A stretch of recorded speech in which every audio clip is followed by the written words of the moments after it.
are going to have to come together and show a great deal of courage. And you think that they approach you guys because they're passionate about this question? Do you think they realize what this would mean? And that would obviously get us into that question overall, why this group here on Earth then don't want to have disclosure. What would the consequence of disclosure mean in terms of geopolitics, energy, etc.? Well, it's a little bit like the REM song. It's the end of the world as we know it, but I feel fine. Right. In other words, if you allow this information out, it isn't just the fact that there's intelligent life out there. More than half of the population of industrialized countries believe that there's intelligent life out there. Even the Vatican has said as much last year in their statements in the last couple of years. And I've had meetings since 1999 and 2000 with very senior Vatican officials, including people who work very closely with both the current Pope and the previous Pope. But what I have found is that the people who are really most concerned about this fall into two camps. The people who want to keep a lid on the science and technology, and the people who want to keep a lid with the current order of religious orthodoxy. And let me explain this, because this is not obvious to people. When you see one of these so-called UFOs, even the ones that are man-made that most people might confuse with an extraterrestrial one, they're not using Exxon fuel or rockets. They're using a whole new type of physics where they're pulling energy out of the fabric of space-time. And there is an energy factor, some will call it zero-point energy, I'm not sure if that's correct, but or the energy within the so-called quantum vacuum of space. And there's an electromagnetic potential that can be tapped. Now, if you set up an electromagnetic system, a high-voltage system, you can actually create a mass cancellation effect where an object can become massless. That's why they look like they levitate or float. Right. And it's been incorrectly called anti-gravity. But the only reason it's anti-gravity is because, in point of fact, the mass of the object approaches zero. So and I'm not going to get into the science of this. I'm not a physicist. I'm a medical doctor, and I don't pretend to be a physicist. But we have physicists on our team who do understand this and who I've studied with and who have actually built these systems, by the way, and who we are trying to liberate from the from the national security state, but they're not being allowed to do anything. Okay, so they can't talk openly yet. No, they'd absolutely be killed. But I think that, the problem I see is that you have a consortium of interests. I mean, if you look at how Dick Cheney and Halliburton moved the whole oil industry into the White House during the Bush years and just dictated energy policy for the United States in those secret meetings, the records of which have never been released. What you find is that releasing the information that these UFOs are real, also with it is going to have to come the question that any common sense scientist is going to ask: how in the hell are these things moving like this? And when that question is asked, it will be answered, because we have people who can answer it. And when that gets answered, it means it's the end of oil, the end of coal, the end of gas, the end of nuclear power, the end of world poverty, the end of the petrodollar, the end of the current macroeconomic system, which is tantamount to global economic slavery, in my opinion. And I think that you have 200 or 300 individuals and corporations that currently control more than half of the world's wealth. That is a true statistic. And when you see that, it is all about cartels and macroeconomic control. And if you bring out a technology that would allow you to have a generator at your home or in your car that pulls this free energy out of the fabric of space-time, you are never going to be hooked into the utility grid again. You're never going to have to buy petrol from BP or Shell. You're never going to have to buy from Exxon. So this becomes something that is a huge game changer, to use a term, in the macroeconomic order of the world. And this is what they're trying to prevent. It isn't because they're so afraid that people are going to hurl themselves off the Brooklyn Bridge because there's intelligent life out there.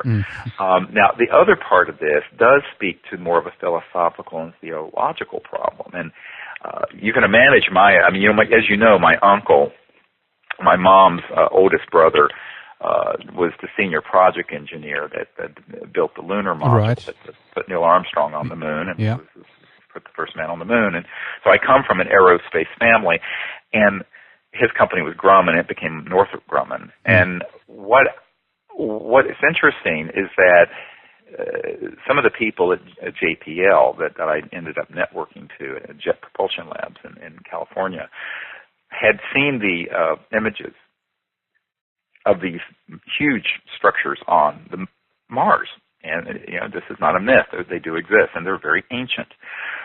Now, the ones that are ancient have corollaries to some of the ancient structures like the pyramids and obelisks on Earth. Right. And there would be an obvious connection. And what I was told by a JPL scientist is that the reason those images aren't being released is because it would collapse the foundations of the orthodox fundamentalist religious belief systems of every organized religion on Earth. And to which I said, well, good. It's time for childhood Zen. Let's grow up. He says, oh, no, you don't understand the power of those sort of interests.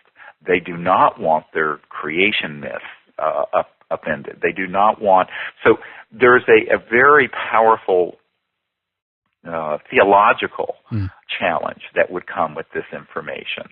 And, there's a great deal of evidence, for example, that our civilization has had visits and humanity has had contact with interstellar civilizations going back thousands and thousands of years. Recently in India, there was a several thousand-year-old artifact found showing what appears to be an ET craft, an ET beings in a cave in India. We know in France there's a very old cave drawing that quite clearly is showing that. And so the question becomes, this has not only major implications for the macroeconomic and science and technology issues, but for the theological power centers, if you will, and those sort of things. So these are very powerful interests who are slowly coming around to the need for disclosure because they realize that our planet is being destroyed by the current paradigm.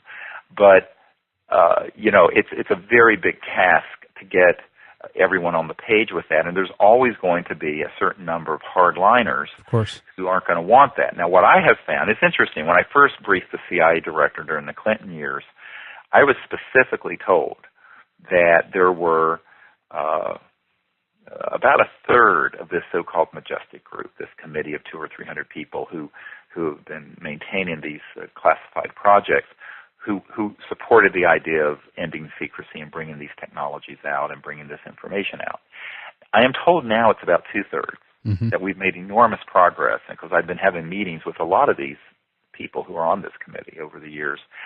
What the problem is that a third of them are still vicious and don't mind eating their own. Let me give you an example. Back in the 90s, a member of this committee, Bill Colby, CIA Director Colby, he was very old, and he had decided that what we were advocating was the right thing to do for humanity, and it was time.